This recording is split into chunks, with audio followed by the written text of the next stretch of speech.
Hello दोस्तों, bed time horror stories Hindi में आपका स्वागत है। आज मैं आपके साथ इंडिया की सबसे ज़्यादा हॉन्टेड बीच यानी ड्यूमास बीच की एक असली घटना शेयर करने वाला हूँ। लेकिन उस कहानी से पहले मैं आपको ड्यूमास बीच के बारे में कुछ बताना चाहता हूँ। ड्यूमास बीच गुजरात के शहर सूरत में है। ये अरेबियन सी के साथ जुड़ा हुआ है। ड्यूमास बीच अपनी काली रेत की वजह से मशहूर है। माना जाता है कि ये बीच एक ज़माने में एक शमशान घाट था। उसी शमशान की काली राख को इस काली रेत का कारण माना जाता है। कहा जाता है कि ये जगह नेगेटिव एनर्जी से भरी पड़ी है और माना जाता है कि ज़्यादातर पैरानॉर्मल घटनाएं यहाँ जब होती हैं जब चांद की रोशनी ज़्यादा होती है। बहुत से टूरिस्ट और लोग इस बीच से लापता भी हो चुके हैं। एक बार ड्यूमास बीच पे एक लाश भी मिली थी जिसकी जीभ बाहर निकली हुई थी। बीच पे रात को किसी की भी एंट्री अलाउड नहीं है। तो चलिए शुरू करते हैं आज की कहानी जो हमें पवन ने बताई है। पवन जो कि डिलीवरी का काम करता था, अक्सर एक स्टेट से दूसरी स्टेट काम के सिलसिले में जाता रहता था। एक बार जब दिवाली आने ही वाली थी तो पवन के दोस्तों ने, जो उसके साथ ही काम करते थे, कहीं घूमने की बात निकाली। उन तीनों को दिवाली के आसपास सूरत, गुजरात जाना था काम के सिलसिले में। पवन और उसके दोस्त कपिल और राहुल ने सोचा कि इस बार वो सूरत में ही दिवाली बनाएंगे। वो लोग इंटरनेट पे सूरत के टूरिस्ट स्पॉट सर्च करने लगे। तभी उन्हें ड्यूमास बीच के बारे में पता चला। ये नाम उन तीनों ने पहली बार ही सुना था, इसलिए उन्होंने ड्यूमास बीच जाने का फैसला किया। उन तीनों ने सोचा कि थकान उतारने और पार्टी करने के लिए बीच से अच्छी जगह कौन सी हो सकती है। वो लोग छोटी दिवाली के दिन शाम को सूरत पहुंचे और डिलीवरी का काम ख़त्म करके रात को एक होटल में सोने चले गए। अगली सुबह वो लोग बीच पर पहुंचे। उन लोगों ने बीच पे बहुत एंजॉय किया। वो लोग बीच की काली मिट्टी देख के हैरान थे। तभी उन्हें एक लोकल ने बताया कि एक ज़माने में ये बीच एक शमशान घाट था जहां बहुत लोग अंतिम संस्कार करने आते थे। उन्हें बीच पे होने वाली रहस्यमयी घटनाओं का भी पता चला। वो लोग दोपहर को वापस अपने होटल लंच के लिए गए और उन्होंने इंटरनेट पे ड्यूमास बीच पर हुई सारी घटनाओं के बारे में पढ़ा। अब उन लोगों का इंटरेस्ट ड्यूमास बीच की रहस्यमयी घटनाओं में बहुत ज़्यादा बढ़ चुका था। उन लोगों ने रात के लिए अपना सामान पैक किया और 12 बजे रात को बीच के लिए निकल गए। लेकिन एक सिक्योरिटी गार्ड ने उन्हें रोक लिया और बताया कि इस बीच पे रात को जाना मना है। लेकिन उन तीनों ने भी ठान लिया था कि आज की दिवाली की रात वो ड्यूमास बीच पे ही बिताएंगे। वो लोग छुपते छुपाते जैसे तैसे बीच पे पहुंच ही गए।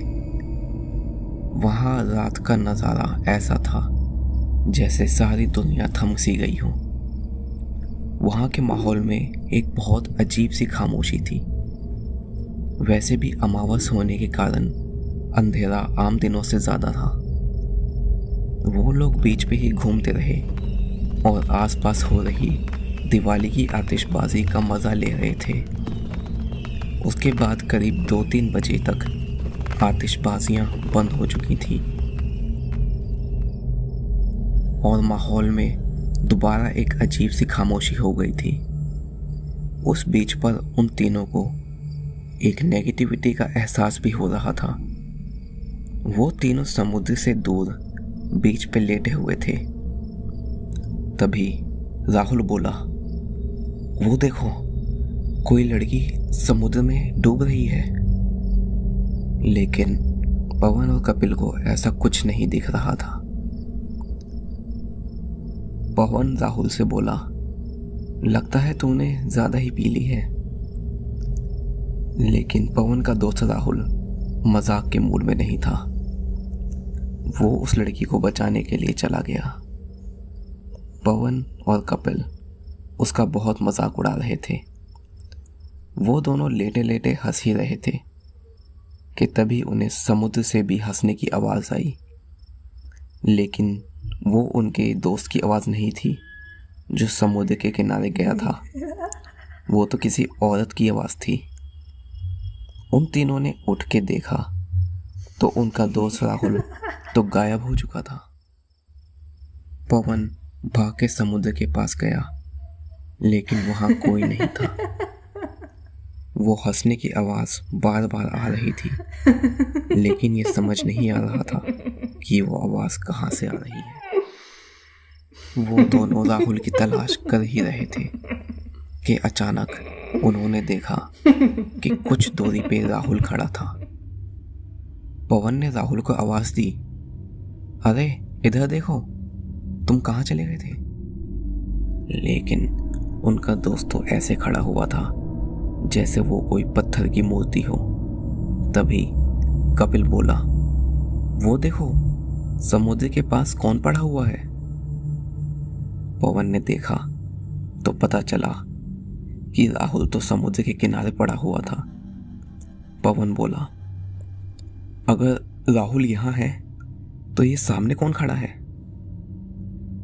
तभी वो राहुल के जैसे दिखने वाला साया एक शैतान की तरह चीखा। इतना होते ही पवन और कपिल अपने बेहोश दोस्त राहुल को उठाकर भागे। अब ऐसा लग रहा था कि वो पूरा बीच आज उन्हें मारना चाहता हो। वो लोग भाग ही रहे थे कि अचानक से वो साया उनके आगे आ गया और अपना रूप बदलने लगा। वो साया जो पहले राहुल जैसा लग रहा था, धीरे धीरे बड़ा होता जा रहा था। अब उसके 4 हाथ और चेहरे को ढक देने वाले लंबे बाल थे। वो साया दोबारा पहले की तरह चीख रहा था। इतना होते ही अब पवन और कपिल भी बेहोश हो गए और वहीं गिर पड़े।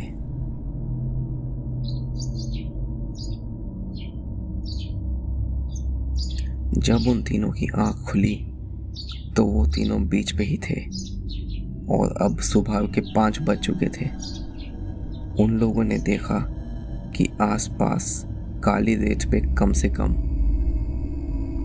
2 फुट लंबे पैरों के निशान थे, जो कि इंसान जैसे तो बिल्कुल भी नहीं थे। वो लोग सीधा अपने होटल गए और फिर वापस दिल्ली लौट गए। इस घटना के 5 साल बीतने के बाद भी जब भी कोई पवन से ड्यूमास बीच की बात करता है तो पवन बस इतना ही कहता है, ड्यूमास बीच कभी मत जाना।